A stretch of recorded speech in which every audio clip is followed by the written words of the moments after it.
You are listening to Indian Murder Mystery only on Red FM Podcasts. Stream smarter.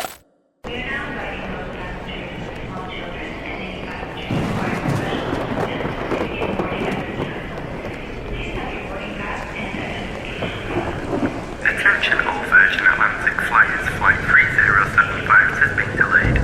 It will now be departing at approximately 8:30. We do apologise for this inconvenience.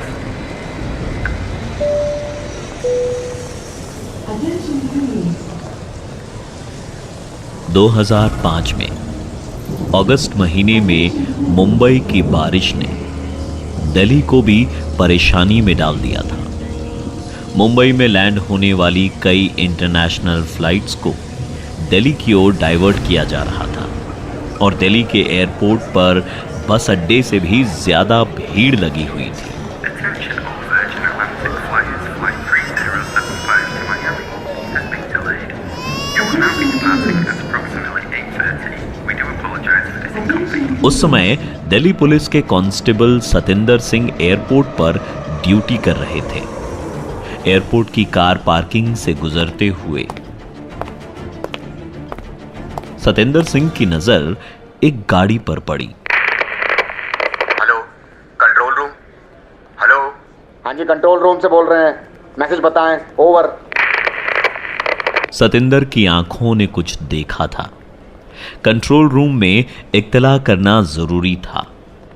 हाँ जी, ये पंजाब वाली गाड़ी का number वही है, PB00A123B। ये car parking में खड़ी है एयरपोर्ट पर, ओवर।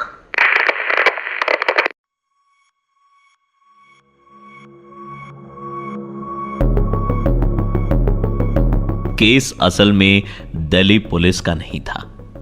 दिल्ली पुलिस को लुधियाना से एक गुमशुदा औरत की रिपोर्ट आई थी।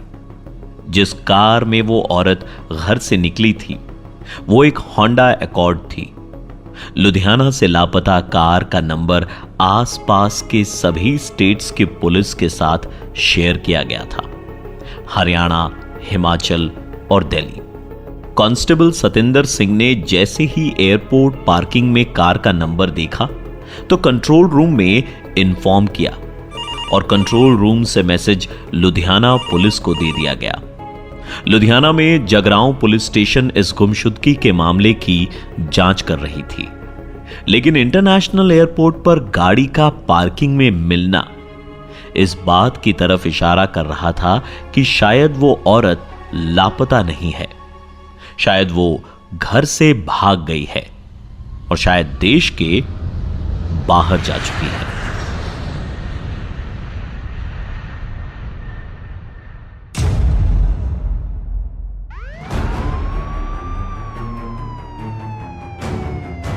इंडियन मर्डर मिस्ट्री में आपका स्वागत है।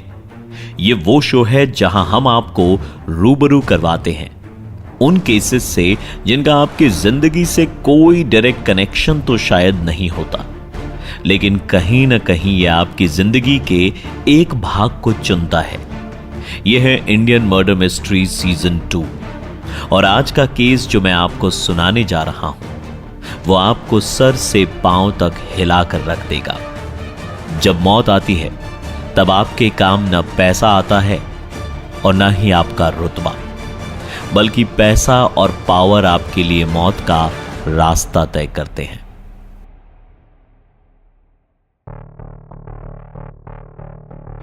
कहने को ये एक केस है, लेकिन है ये एक परिवार की कहानी।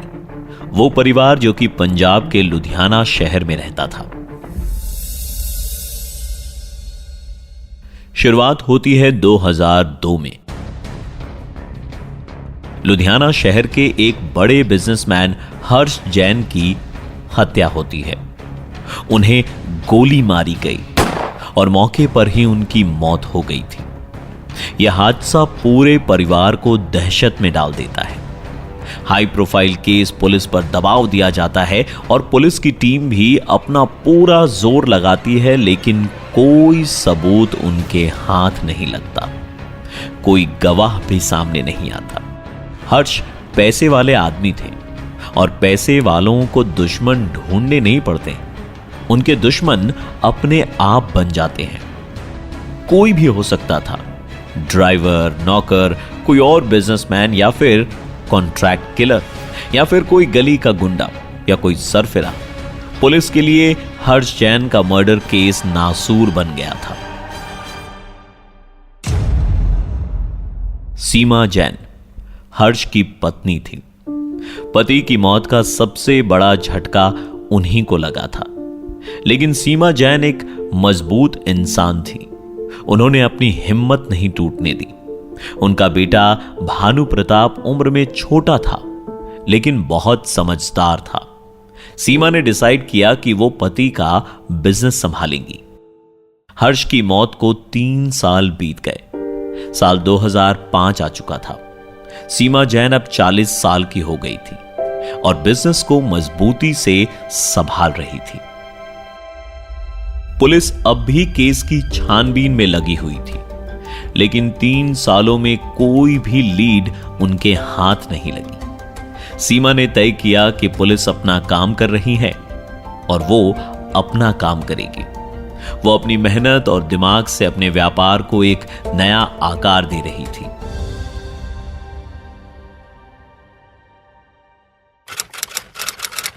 उस दिन तारीख थी 29 जुलाई 2005। सीमा जैन हर सुबह की तरह उस दिन भी सुबह 7 बजे स्विमिंग करने के लिए सतलज क्लब के लिए घर से निकली, अपनी होंडा अकॉर्ड कार में, जिसे वो खुद चलाया करती थी। रोज के फिक्स्ड रूटीन के अकॉर्डिंग सीमा 10 बजे तक घर वापस आ जाया करती थी, मगर उस दिन सुबह से लेकर शाम हो चुकी थी, लेकिन सीमा घर वापस नहीं आई। घर पर परिवार वाले परेशान थे। एक हादसा झेल चुके थे। 3 साल पहले हर्ष जैन का खून हो चुका था और अब एक और बुरी खबर झेलने की ताकत उन लोगों में बिल्कुल नहीं थी।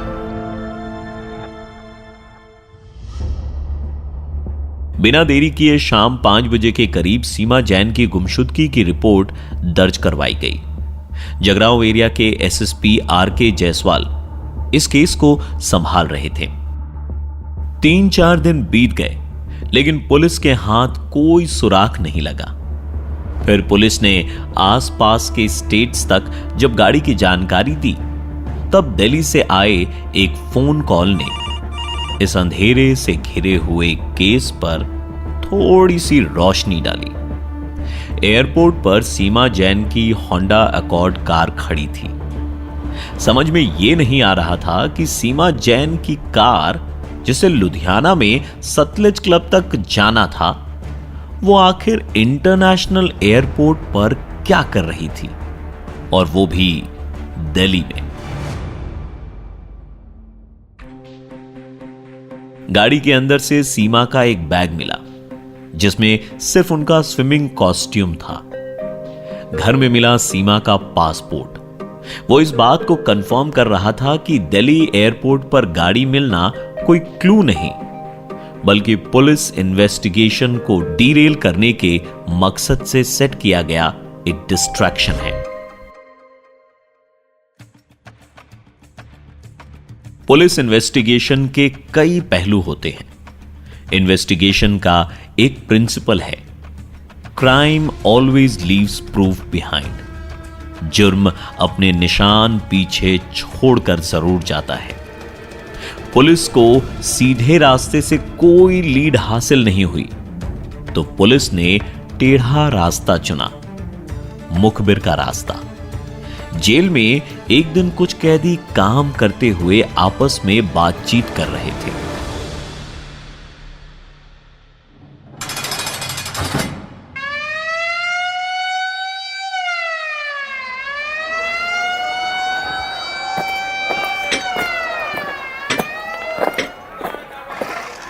ਓਏ ਸਰਤਾਜ, ਅੱਜ ਜੇਲਰ ਦੇ ਨਵੇਂ ਬੂਟ ਦੇਖ ਕੇ ਨਾ ਮੈਨੂੰ ਆਪਣੀ ਅਯਾਸ਼ੀ ਦੇ ਦਿਨ ਯਾਦ ਆ ਗਏ ਯਾਰ। ਕੀ ਯਾਦ ਆ ਗਿਆ ਓਏ ਮੱਖਣ ਸਿੰਘ? ਅੰਬਾਲਾ ਦੀ ਇੱਕ ਦੁਕਾਨ ਵਿੱਚ ਗਿਆ ਸੀ ਮੈਂ ਗਿਆ ਬੂਟ ਦੇ ਦੇ ਜਿਹੜੇ ਸਭ ਤੋਂ ਮਹਿੰਗੇ ਹੋਣ। ਤੇ ਦੁਕਾਨ ਵਾਲੇ ਨੇ ਕਿਹਾ 5000 ਦੇ ਬੂਟ ਲੈਣ ਦੀ ਤੇਰੀ ਔਕਾਤ ਹੈ। ਉਹ ਤੇਰੀ ਉਹ ਫਿਰ ਕੀ ਹੋਇਆ?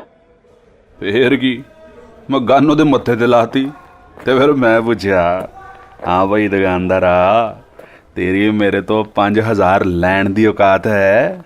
ਉਹਦਾ ਪਿਸ਼ਾਬ ਨਿਕਲ ਗਿਆ। पैसा बड़ी कुत्ती चीज है वीरे। ਓਏ ਤੂੰ ਕੌਣ? ਭਾਜੀ ਮੈਂ ਦਲਬੀਰ ਸੰਧੂ ਚੋਰੀ ਦੇ ਕੇਸ ਵਿੱਚ ਅੰਦਰ ਆਇਆ। ਤੁਹਾਡੀਆਂ ਗੱਲਾਂ ਸੁਣ ਕੇ ਮੇਰੇ ਤੋਂ ਰਿਹਾ ਨਹੀਂ ਗਿਆ। ਉਹ ਕੋਈ ਨਹੀਂ ਯਾਰਾ, ਤੂੰ ਵੀ ਤਾਂ ਸਾਡੀ ਬਰਾਦਰੀ ਦਾ ਹੀ ਹੈ ਤੇ ਗੱਲ ਵੀ ਸਹੀ ਗਈ ਹੈ ਤੂੰ। ਪੈਸਾ ਬੜੀ ਕੁੱਤੀ ਚੀਜ਼ ਹੈ। ਪਰ ਵੀਰ ਜੀ ਪੈਸੇ ਦਾ ਕੀ ਹੈ?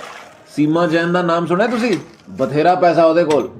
ਕਹਿੰਦੇ ਨੇ ਆਪਣਾ ਪਰਿਵਾਰ ਛੱਡ ਕੇ ਇੰਡੀਆ ਤੋਂ ਬਾਹਰ ਚਲੀ ਗਈ। ਉਹ ਕਾਕਾ, ਤੁਹਾਨੂੰ ਪੂਰੀ ਖਬਰ ਨਹੀਂ ਪਤਾ। ਸੀਮਾ ਜੈਨ ਭੱਜੀ ਨਹੀਂ ਹੈ, ਉਹਦੀ ਕਿਸੇ ਨੇ ਸੁਪਾਰੀ ਲਈ ਸੀ। ਸੁਪਾਰੀ? ਓਏ ਹੌਲੀ ਬੋਲ। 25 ਲੱਖ ਰੁਪਏ ਦੀ ਸੁਪਾਰੀ। ਮਾਰਤਾ ਹੋਏਗਾ ਉਹਨੂੰ।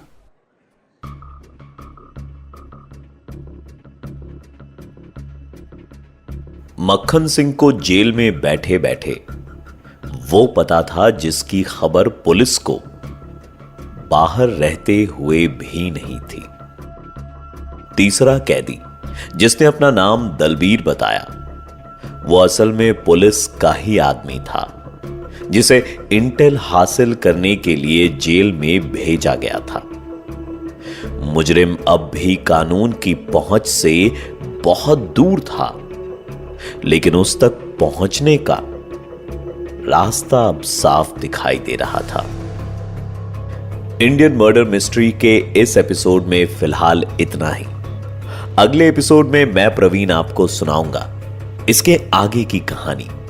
हमारी कोशिश रहती है कि हम आप तक हर केस को डिटेल में लेकर आएं।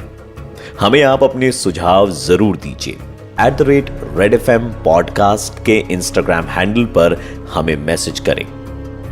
आपका फीडबैक हमें इस शो को बेहतर बनाने में मदद करता है। सुनते रहिए इंडियन मर्डर मिस्ट्री और मैं मिलूंगा आपसे अगले एपिसोड में। You are listening to Indian Murder Mystery, written by Dhruv Law, audio designed by Ayush Mehra, creative director Dhruv Law. Send your feedback and suggestions right to us at podcast@redfm.in.